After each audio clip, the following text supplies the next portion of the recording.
O poder normativo da Justiça do Trabalho é um tema fascinante e difícil. Um tema que precisa de uma reflexão profunda até para ser compreendido. E sobre ele eu trouxe o ministro José Luciano Castilho, ministro aposentado do Tribunal Superior do Trabalho, uma figura humana fantástica, um papo muito gostoso, que a gente vai tentar falar sobre esse tema do poder normativo. Ministro, que prazer recebê-lo no Papiano com Pamplona. Eu renovo os meus agradecimentos pelo convite e dizer que a minha satisfação é maior do que a sua de estar aqui hoje. É impossível, a minha é maior. Depois nós vamos fazer uma medida aí para saber onde nós estamos. Mas, meu ministro, o que é o poder normativo da Justiça do Trabalho? O poder normativo da Justiça do Trabalho começou mesmo com a Constituição de 1946. Portanto, Getúlio Vargas não estava no poder. Quem estava no poder era Eurico Gaspar Dutra, que é o sucessor. Não exatamente sucessor, né? Não exatamente sucessor. Bom, quando veio a Constituição de 46, houve a Assembleia não teve impeachment lá, não. Foi necessário só reunir a Câmara e o Senado para poder fazer uma nova Constituição. Sem baixaria, tudo em linguagem mais alta. Bom, aí o que aconteceu? Criaram, eu vou ler que é pequenininho aqui, são três linhas. Quem escreveu essa primeira parte é o Eliomar Baleiro, outro baiano ilustre. E que ele fala assim: nessa Assembleia, pela primeira vez na história política do Brasil, sentavam-se no parlamento fortes bancadas de comunistas, que eram 16, e os trabalhadores, de sorte que o número considerável de proletários teve voto, pela primeira vez no Brasil. As reivindicações dos proletários tiveram apoio prestimoso de vários udenistas e até do PCdista Agamenon Magalhães. Alguns deputados eram operários de limitada instrução e até pretos. Veja que ele tinha preconceito. Esse preconceito continua até hoje. O que foi raríssimo na República Velha. Bom, o que aconteceu na elaboração da a Constituição de 46 é essa pequenininha assim. Já que não é para cumprir mesmo, eu não preciso escrever tanto, como acontece aqui. Bom, então, ao tratar dos juízes e tribunais do trabalho, o artigo 100 na hora que eu estiver excedendo o tempo, você me dá um chuta meu calcanhar aqui.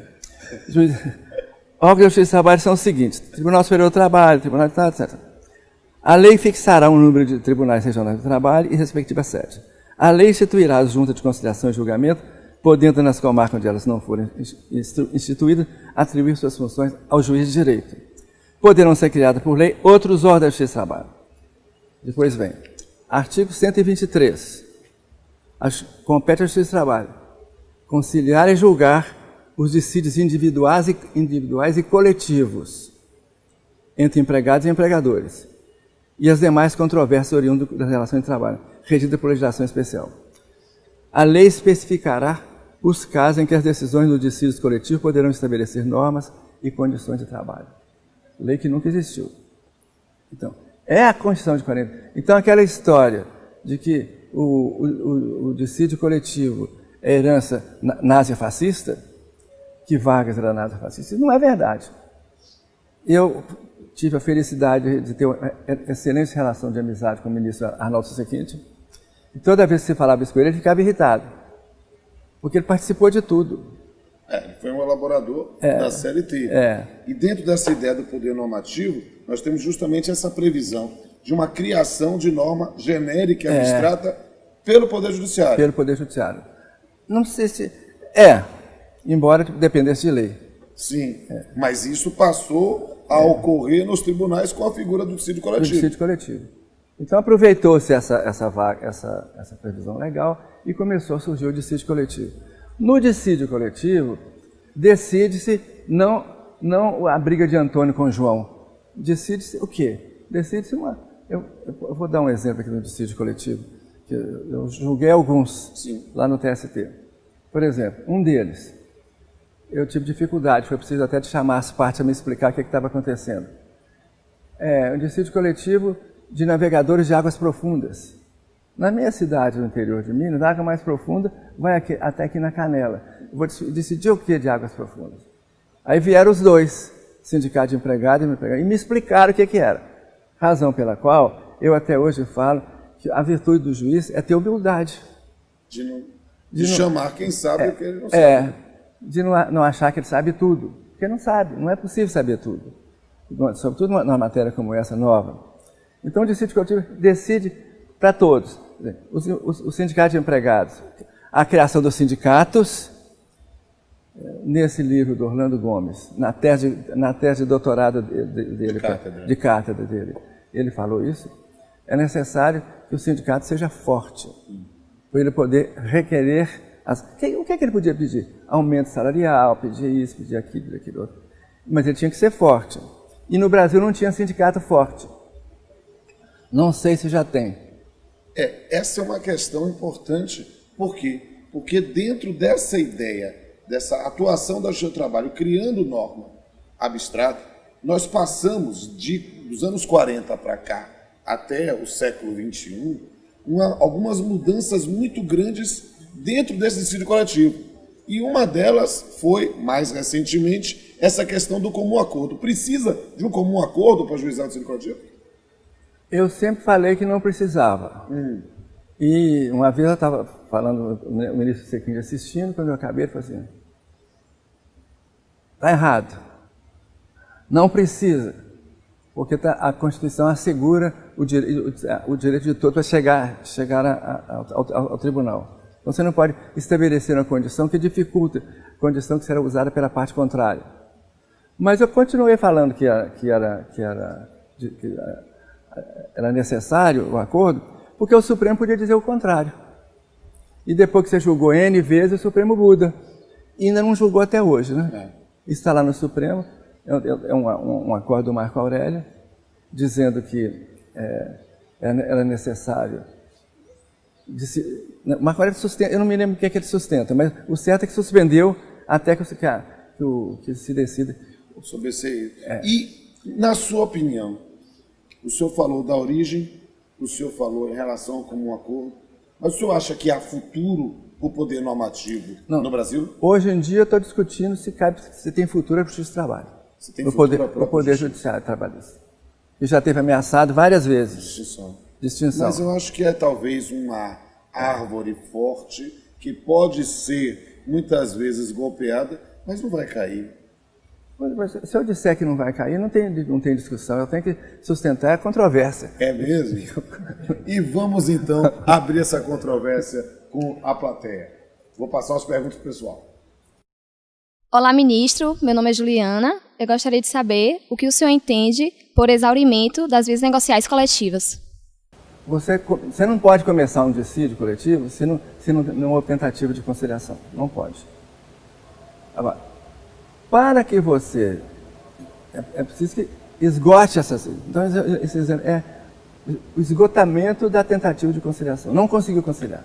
Essa, Juliana, é uma questão interessante, principalmente com base nos parágrafos 1º e 2º do 114 da Constituição, porque a ideia de se buscar, de qualquer forma, uma solução autocompositiva é a premissa para se discutir na Justiça do Trabalho. Na Justiça do Trabalho. Ou seja, busca-se exaurir de todas as formas a solução para não conseguiu. E se não conseguiu, vai-se para o dissídio coletivo.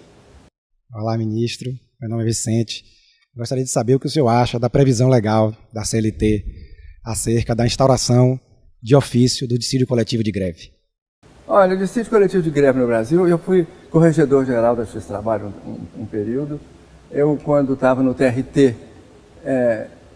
eu era o vice-presidente e decidindo todas as matérias de dissídio coletivo. Dissídio coletivo de greve é um absurdo, porque eu nunca decidi nada de greve sem que as partes tivessem conversado comigo várias vezes. Porque não cumpre. Não cumpre? Tem acontecido. Aí o Justiça do Trabalho fala assim, tem que trabalhar pelo menos 80%. Vai trabalhar 80%, não tem greve. Não vai ter greve. Não vai ter greve. E essa discussão sobre a iniciativa do dissídio coletivo é um tema relacionado ao artigo 856, né, em que a gente fica pensando se não é talvez uma manifestação no ativismo judiciário desde lá no início da CLT, em 43. Talvez seja um caminho para se resolver um problema que é muito mais social do que necessariamente jurídico. Ministro, meu nome é Marcelo. O que o senhor acha sobre a legitimidade de empresas e centrais sindicais no dissídio coletivo? Bom, a empresa Ajuizar o dissídio coletivo diretamente pela empresa e não pelo sindicato da empresa. Isso não pode. Isso não pode, não. Esse é um tema interessante, porque no passado o TST admitiu aquela instrução normativa que regia, e de repente revogou-se isso. Por quê? Porque realmente não tinha previsão específica. E hoje a Constituição não deixa dúvida para isso. Está relacionado diretamente à atuação dos sindicatos. Mas é um tema interessante para se refletir. É um tema interessante. Porque se uma sentença normativa é o sucedâneo de uma convenção coletiva que não deu certo, talvez poderia ser sentença normativa o sucedâneo de um acordo coletivo que não deu certo. Eu não sei se o artigo 617, que fala que você pode... o sindicato não quer ajuizar o dissídio. Aí um grupo de celebrar um acordo. Sim. É o 617 mesmo. 617. Que eu sempre sustentei que ele foi revogado, que ele foi abolido pela Constituição. É um tema para refletir mesmo, pensando. E nas centrais, a discussão ainda é mais polêmica, porque as centrais entraram no sistema de uma forma meio transversa, né? Porque nós temos um sistema confederativo, né, de sindicatos, federações e confederações, mas de repente reconheceu-se a legitimidade social das centrais, mas não ainda uma jurídica para o dissídio coletivo. Olá, ministro. Meu nome é Jorge. O sindicalismo brasileiro ainda precisa do poder normativo da Justiça do Trabalho? Nessa quadra, eu acho que ainda tem futuro, porque os sindicatos, quer dizer, eu não vou falar que todo sindicato brasileiro seja assim, mas 90%, até há pouco tempo, você sabe disso, de ações movidas por sindicato é por causa de dinheiro. Não é não? São ações que têm um conteúdo patrimonial. Não? Um sindicato brigando com o outro. Brigando com o outro por alguma coisa. Então, eu acho que não tinha jeito de acabar com o dissídio coletivo, com o poder normativo, porque o sindicato está voltando àquilo que Orlando Gomes falou em 1936, no século passado. Acho que a ideia do poder normativo está numa discussão efetiva do papel do Estado.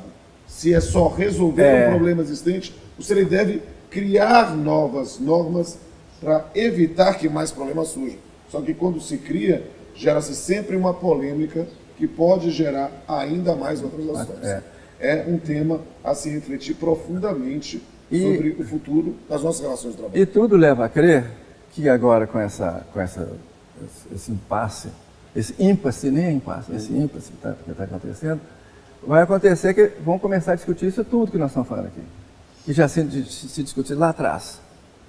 Parece que a pauta trabalhista é algo que de tempos em tempos, pensando, seja no passado, seja no futuro, nós vamos sempre encontrar um espaço para discutir, pensar e repensar. É porque é muito dinâmico, né? Sem sombra de dúvida. É muito dinâmico.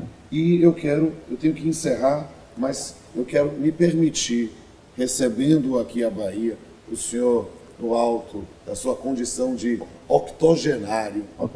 Quase octogenário. Estou batendo na trave. Está batendo na trave, 7-9. Lhe dizer que é um prazer enorme recebê-lo aqui no Papeando. Prazer é meu também. Ok. E agora nós vamos ter mais um momento relacionando o direito com a poesia. Vocês vão ver aqui, no link que vai aparecer aqui na tela, o acesso a um poema especificamente sobre o tema hoje trabalhado. E se você gostar, você pode olhar lá no canal do SESC-TV, no canal do YouTube, você vai ver playlists com todos os programas anteriores, inclusive com o programa de liberdade sindical, que nós trabalhamos temas correlatos a este aqui. E você vai ver também lá uma playlist própria de poesia, misturando direito com a sensibilidade que se espera de todo cidadão. Até a próxima.